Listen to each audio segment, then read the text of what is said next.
আমরা আছি কিন্তু এই হোটেলটাতে, ডেল না ডালে কি জানি না, যাই হোক এটা রিসেপশন। আর চলো এবার তোমাদের আমরা নিয়ে যাই রুমে। তো প্রথম রুমটা দেখাবো হচ্ছে মাসিদের, মানে সেজো মাসিদের।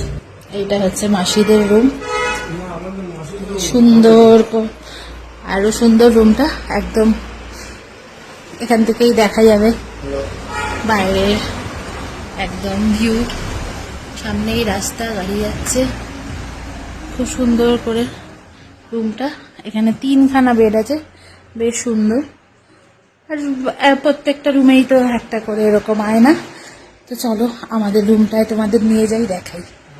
আর এই যে চলে এসেছি আমরা দার্জিলিংয়ে হোটেলের মধ্যে।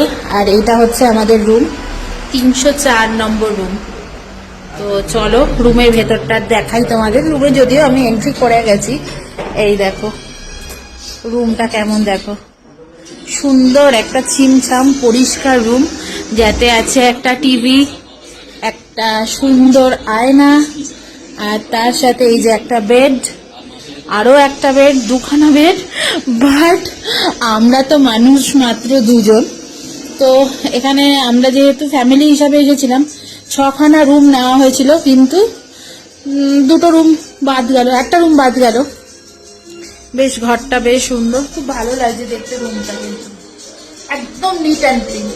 যেমনি রুম পরিষ্কার তেমনি বাথরুমও পরিষ্কার পরিচ্ছন্ন, সুন্দর, খুবই ভালো লাগছে রুমটা। এই যে এত সুন্দর একটা বেশ জানলা আছে, কিন্তু এখানে আরো হোটেল আছে পাশে। বাথরুমটা দেখি কেমন, বাথরুমটাও ভীষণ সুন্দর। এই দেখো গিজার টিজার সব আছে, নিট অ্যান্ড ক্লিন পরিষ্কার একটা বাথরুম।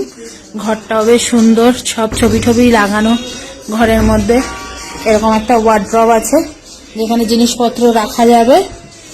আর এত মোটামুটি দেখালামই রুমটা, বেশ ভালো, খুব পরিষ্কার, ভালো লাগছে রুমটা।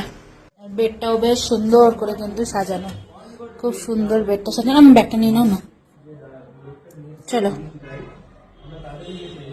চলো।